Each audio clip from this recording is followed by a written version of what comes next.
everybody, my name is Kat and welcome back to my channel where we talk about all things horror. And today I wanted to do a special little video since it is Valentine's Day. So as I'm sure for many people, for me Valentine's Day has always been a kind of whatever holiday, and it's not really a tradition of mine to go and watch like Valentine's horror this time of year. But this year I wanted to go back and revisit the My Bloody Valentine films. It's been about 10 years since I've seen both the original as well as the 2009 remake. I remember liking both of them. I do remember liking the remake a little bit better. Like the 2009 My Bloody Valentine is probably one of the very few remakes that I prefer to the original. I remember seeing it when it came out in theaters and the whole like 3D effect. Although the theater that I saw it in was like a really old rundown theater that didn't have the 3D technology. Even without that effect, I still remember having a lot of fun going to see it in the theater. But despite liking both of them, for some reason they're just not films that I've gone back to over the years. So that was one reason why I wanted to go back and revisit these films this year and see how do they hold up? Do I still enjoy them? Do I still like the remake compared to the original? So I've gone back and rewatched both and took down some notes and thought I would just talk about them. So both the original My Bloody Valentine and the remake have a very similar premise, right? You have a small mining town. There was some sort of mining disaster that happened in the past that ended up killing a bunch of people. And then you have the primary killer, Harry Warden, I believe his name is, in both films. He is someone that survives the accident and then goes out seeking revenge for the people that he believed to cause the mining accident in the first place. So he goes on a killing spree out of revenge, gets caught, and then you have this town that has just been dealing with the aftermath of these tragedies. The killings resume, and there's questions around who is it? Is it Harry Warden? Did he break out of the mental hospital? Is he back from the dead?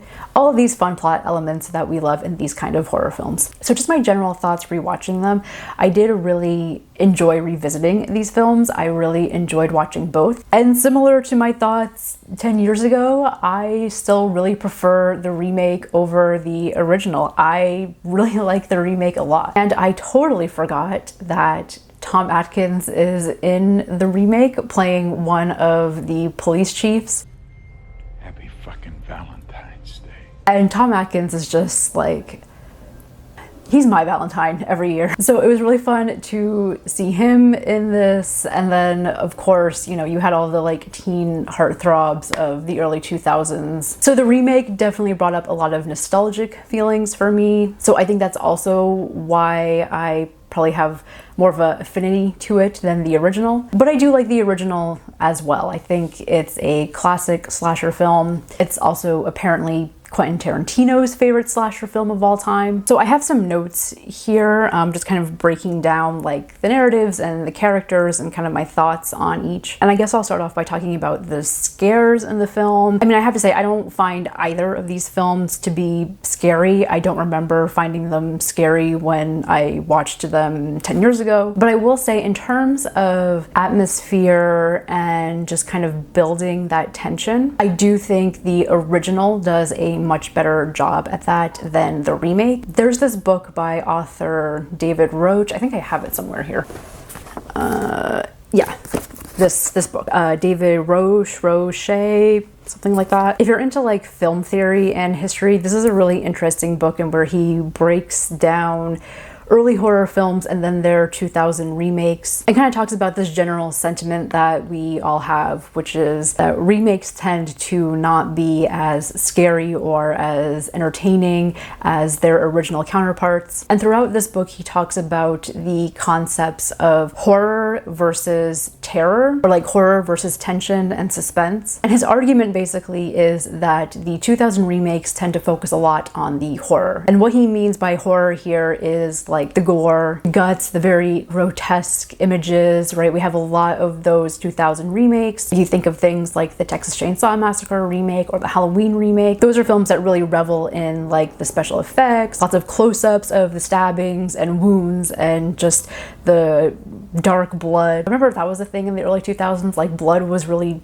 dark for some reason. So those films really focused on that element, whereas he argues that the films from like the 70s and the 80s tended to focus more on kind of building that suspense, right? It was a lot of characters walking around in the dark. You didn't always see the full impact of the murders. You didn't always see all of the gore, and what you did see, there tended to not be a lot of it. And he argues that a reason for that is because a lot of those films in the 70s and 80s tended to be low budget productions, right? They didn't have the budgets that the Hollywood remakes do. So they were relying on less, but again, the argument being that, you know, less is more, and that building of the suspense, keeping things in the dark, not always showing the audience everything, that tends to be more scary than just going for the gore and the blood, and again, just really focusing in on the actual act of killing itself versus the build up to it. And I think that's what you have here with the My Bloody Valentine films, right? The original, which tends to take place in these very cramped, dark spaces. There are quite a few times throughout the film where you are only seeing either the build-up to a killing or just the aftermath of it. You do have that thing in these early horror films where you tend to have a lot of characters just kind of meandering around or just talking about like the folklore behind the killer, whereas in the remake it's a completely different feel. Of course, you have the 3D effect in which you're having like bloody body parts being flung at the lens of the camera. So all the gore literally is just like right in your face. And again, I'm not saying that one is necessarily worse than the other. I've said it before in videos, I'm not a big gore person. And the remake is very intentionally from the beginning just trying to be a fun, campy, B-movie type horror film, right? It's not taking itself seriously. And so I think the over-the-top gore works to its benefit in that sense. But I do think there is a more natural feel to the original. And what I really like about the original and just the atmosphere that it creates is it's bringing you in these very dark, cramped mines. I don't know much about the original. I don't know if it was shot in a real mine. It definitely feels that way because again, everything is just like cramped and dirty and it just feels cold and grimy and not an environment that you would want to be in, especially with a killer on the loose, which again, definitely adds to the tension. Whereas in the remake, like you can tell it's very much a Hollywood production. The scenes that take place in the mines in the remake, those felt like it was shot on some soundstage or just a set that they had created. The mines in the remake feel much more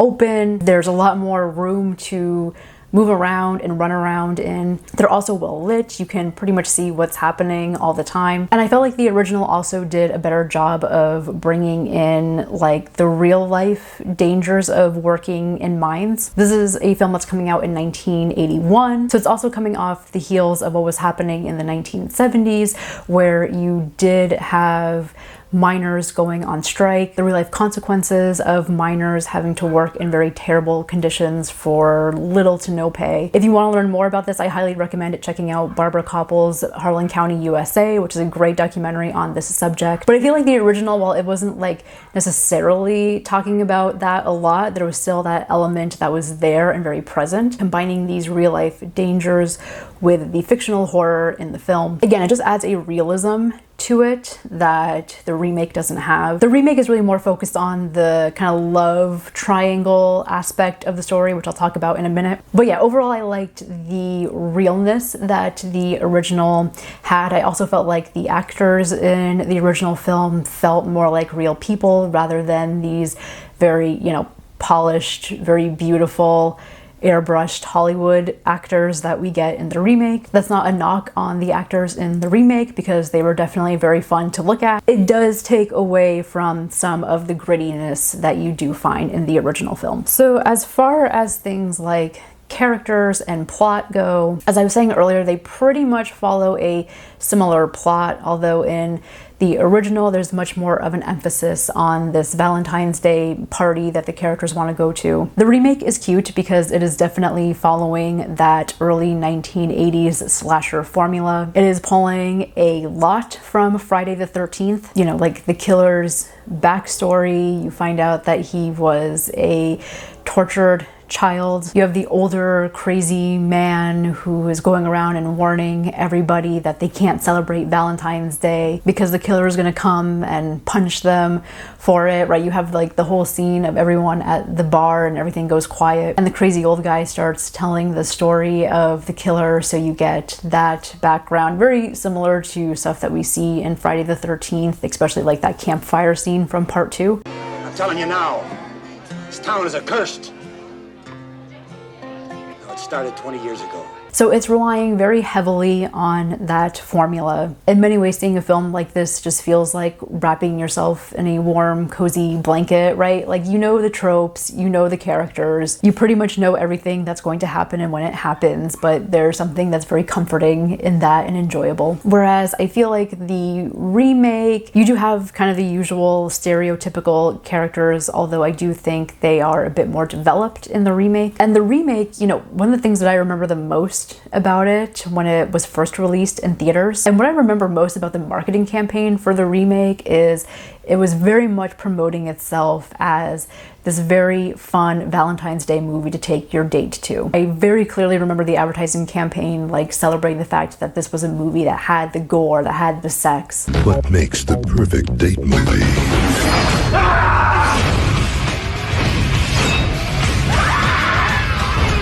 My Bloody Valentine 3D. And that's what I love so much about the remake, is that it's a film that knows exactly what it is. And yes, it was probably made to cash in on the trend of remakes that was happening at the time. Whereas the original just feels like it's trying to copy the tropes, the remake kind of takes those tropes and camps them up and really just revels in it and celebrates it. In many ways, the remake gives me the same feeling that watching something like Friday the 13th Part 4 does. And so I think the remake embodies the spirit of the Friday the 13th films rather than just trying to copy them beat for beat like the 1981 film does. And while watching the 1981 film, while I do appreciate it and enjoy it for what it is, it does get a little slow. It's a little slow in the middle. You have this thing with like a love triangle between the main character, his ex-girlfriend, and his ex-best friend, I think it is. And it all comes off as very melodramatic and soap opera-y, mainly because these characters are not really that fleshed out. I didn't have that problem in the remake. Again, I think the characters, you do have the same thing where you have this love triangle, but I think the characters are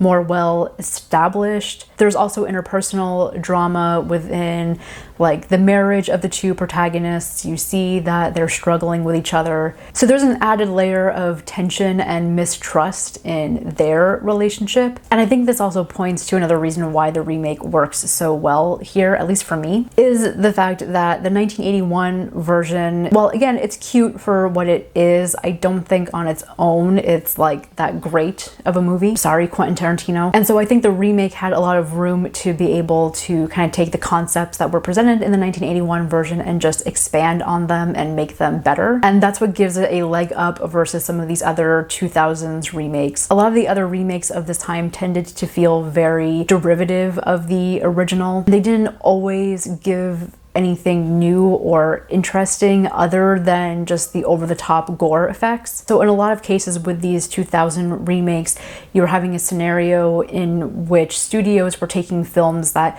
were already great and some of the greatest horror films of all time, and it just felt like the studios were really watering them down with the remakes. But again, I don't think you have that with the My Bloody Valentine remake. It really did do its own thing. This is a good example of when to use remakes and how to use them smartly. And I do say that knowing that probably not everyone that watches the remake is going to be a fan of like the 3D effects. Again, I enjoy it just for the campiness of it, and again, if the film wasn't presenting itself as a campy film, then I probably would find it annoying. But I do think there is an argument to make there that having that factor in it does take away from the film. It does make it feel a bit more dated. I will say one thing that I really love about the original that the remake does not do. I love the way that it does lean into the Valentine's Day holiday. Like, you look at this town and you look at the set design, you have the paper hearts plastered all over the place, there's pink and red everywhere. And I really love that. I think it makes for a very fun visual. I like that they leaned into that, whereas the remake definitely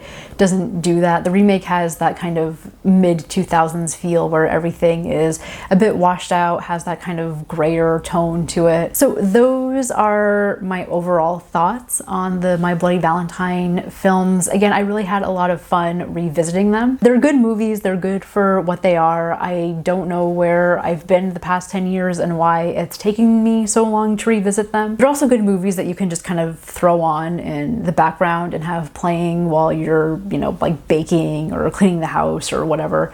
The next one I need to revisit is Valentine, the killer that has the mask as Cupid. I need to revisit that one because I haven't seen that one for a long time either. So I'll probably revisit that one for next year. But in the meantime, let me know your thoughts on the My Bloody Valentine films. Do you prefer the original? Do you prefer the remake? Do you like both? Let me know in the comments below and I will see you next time. Thank you so much for watching.